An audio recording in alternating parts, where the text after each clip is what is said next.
Bonjour, aujourd'hui nous allons parler de la 4e bataille d'Ypres puisque nous voulons célébrer le 100e anniversaire de 1918. En 1918, il y a eu cette offensive du côté d'Ypres où on peut le voir ici correctement sur la carte, voilà Ypres. L'offensive s'est passée ici, elle est surtout terrible un peu en dessus ici sur Passchendaele et surtout ici sur le mont Kemmel. Cette bataille s'appelle la bataille de la Lys. Voilà la rivière la Lys qui coule là au milieu.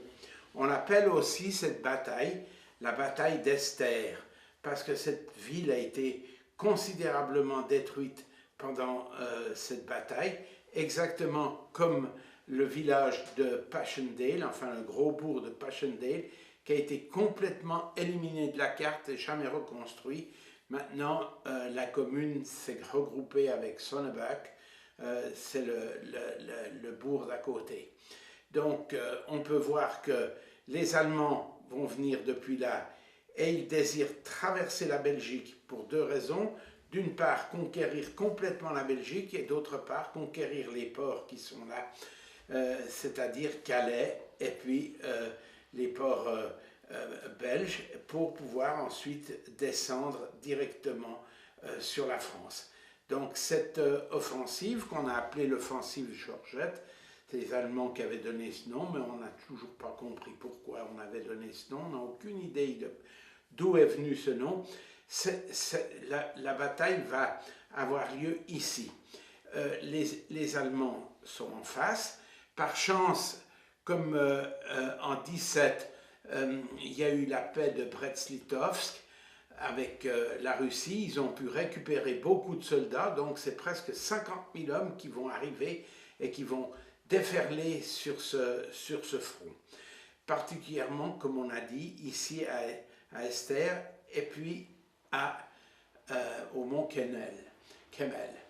Ce qu'il faut dire aussi, c'est que les Alliés ont plusieurs armées. Il y a l'armée portugaise qui défend cette partie, il y a l'armée britannique qui se compose de plusieurs nations actuelles, c'est-à-dire Canada, Australie, Nouvelle-Zélande, Irlande et Inde.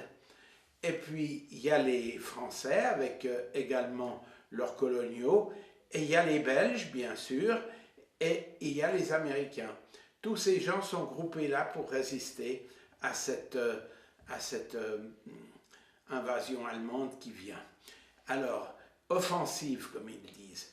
Donc, on va résister à cette offensive. Voilà, je vous montre maintenant un peu les choses en détail. Donc, je vous ai dit, c'était la bataille, on l'appelait aussi la bataille d'Esther. Voilà, ici, une bombe incendiaire qui est tombée sur Esther.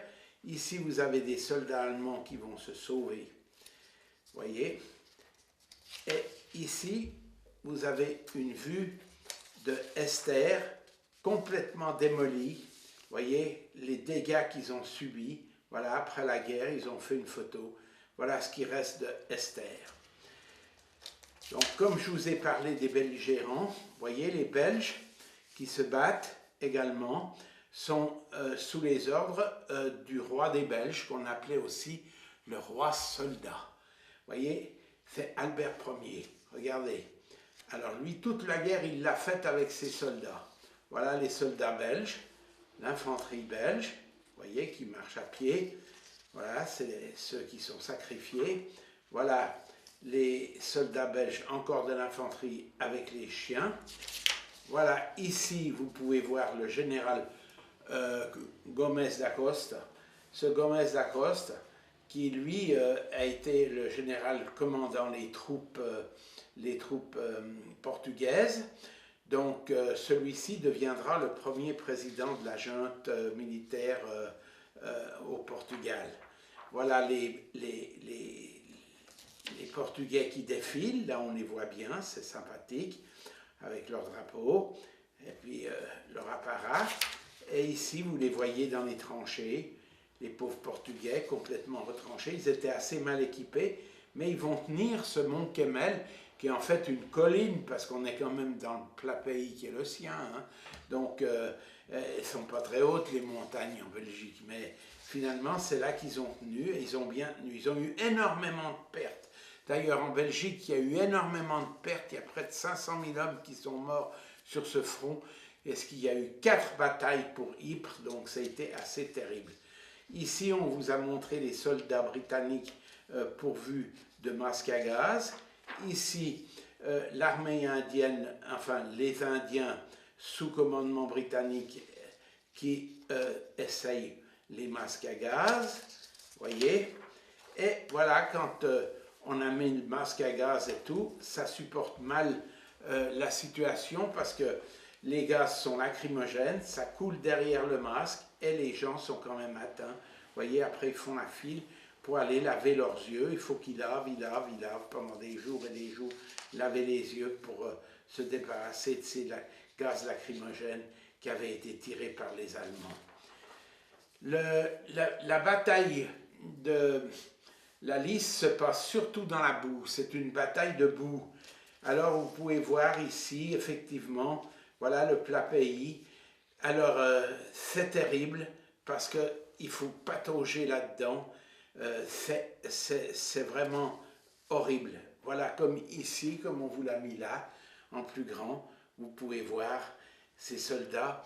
Il y avait les morts et les vivants qui se noyaient dans cette boue quand ils étaient précipités. Voilà, les destructions. Vous voyez ici la rivière la Lys. Vous voyez que ça vient comme ça. Regardez cette horreur, tout est démoli, tout est rasé, tout, et il ne reste que la boue. D'ailleurs, de Passchendaele, il nous reste le fromage maintenant, on vous l'a quand même mis, parce que c'est tout ce qui reste de Passchendaele.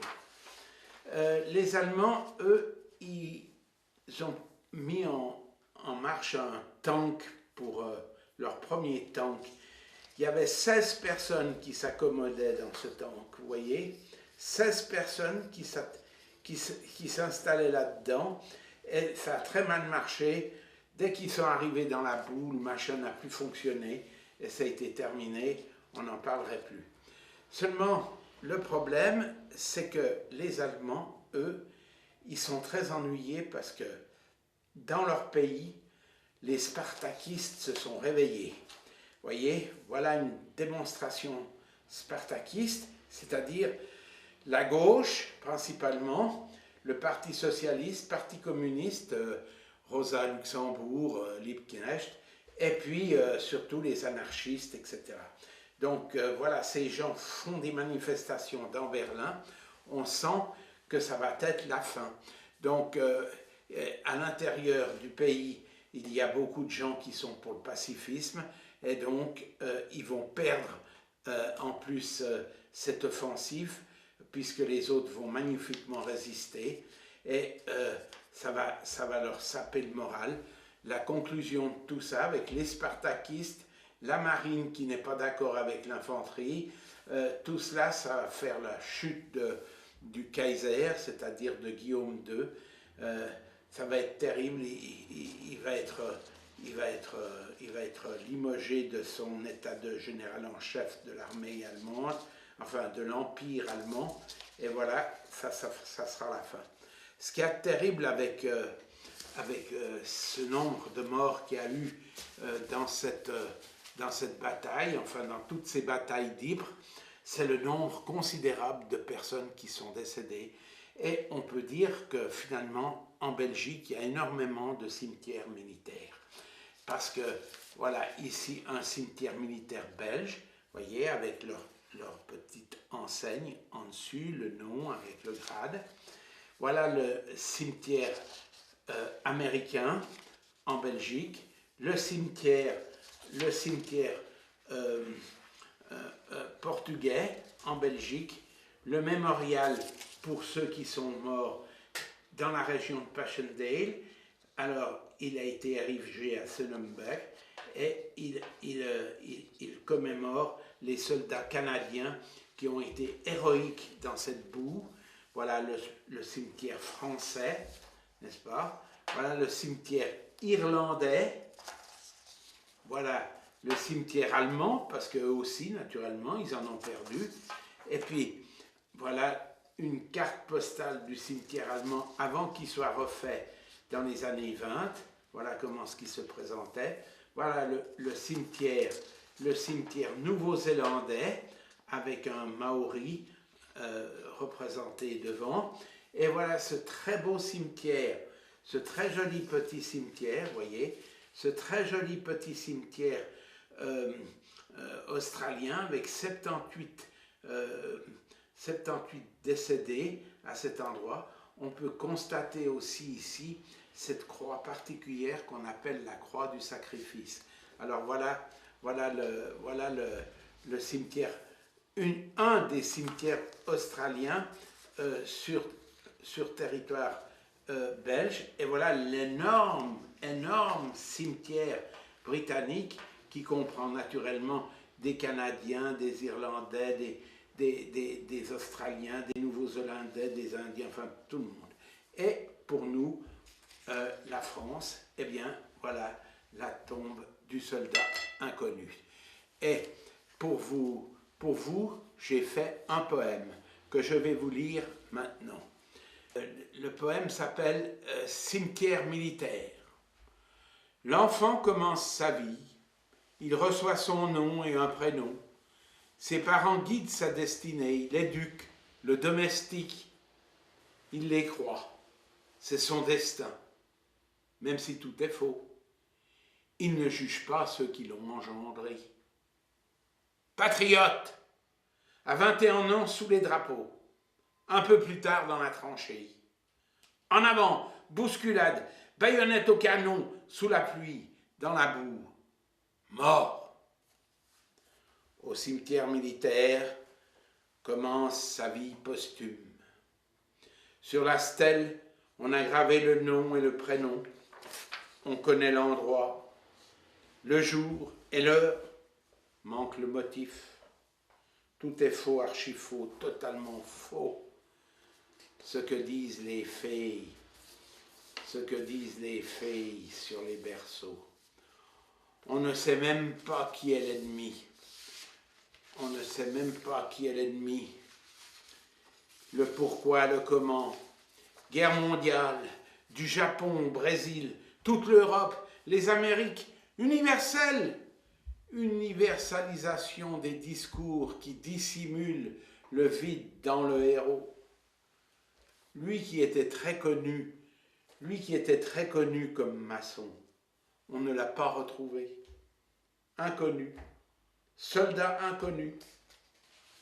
Encore des paroles, des mots, des chants qui s'élèvent et célèbrent le sang coulé pour le destin des nations. Sordide. L'inconnu conserve sa mort. Chose privée et solitaire. Garde ton enfer. L'héroïque vérité. Voilà le non oublié du héros. Le non oublié du héros. Voilà. Bon, c'est un peu triste peut-être, évidemment, tous ces cimetières, toute cette guerre qui va s'achever, parce que vous voyez, on est à un tournant, tout va s'arrêter. Les Allemands sont vaincus ici à la bataille de la Lys, mais ça sera la même chose pour des autres, à d'autres endroits. Ils vont tous, maintenant, tout va s'arrêter, tout va se terminer au mois de novembre, mais ça c'était au mois d'avril, le 9 avril que nous avons eu cette bataille de la Lys, mais déjà à ce moment-là, on peut voir que c'est le tournant de cette guerre. Les choses vont s'arrêter, les Allemands sont quasiment battus, et chez eux, ils vivent la fin de l'Empire, l'Empire bismarckien, l'Empire de ces Kaisers, et tout ça, ça va s'arrêter.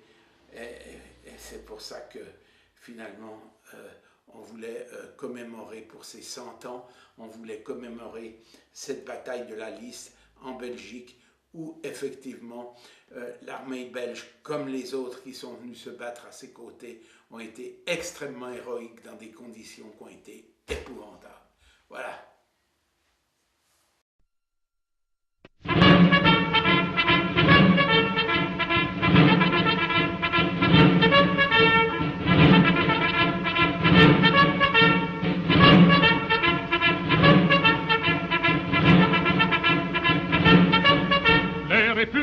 et large, le clairon sonne la charge, les ouaves vont chantant.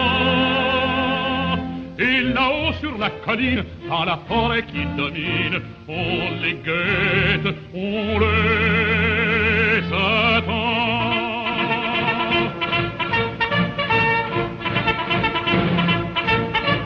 Le clairon est un vieux brave, et lorsque la lutte est grave, c'est un rude compagnon. Il a vu maintes batailles et porte plus d'une entaille, depuis les pieds jusqu'au front.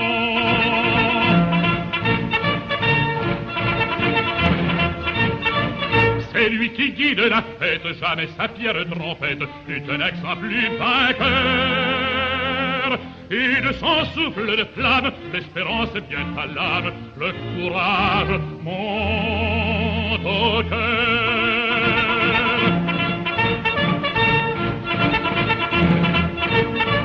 On grimpe, on court, on arrive, et la fusillade est vive, et les autres sont à droite.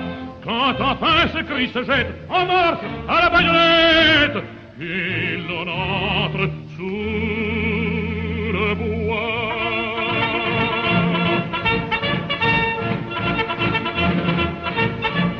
À la première décharge, le clairon sonnant la charge tombe frappé sans recours.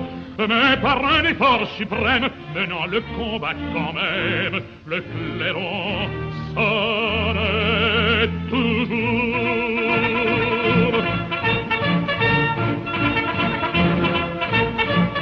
Et cependant le sang coule, mais sa main qui le refoule suspend un instant la mort.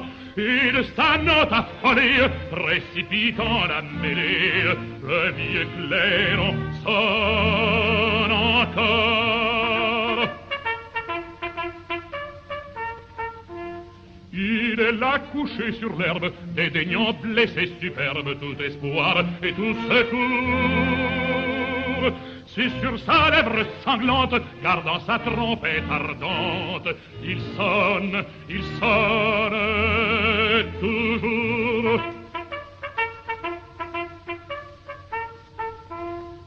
Puis dans la forêt pressée, voyant la charge lancée et les ouaves bondir, alors le clairon s'arrête, sa dernière tâche est faite, il achève de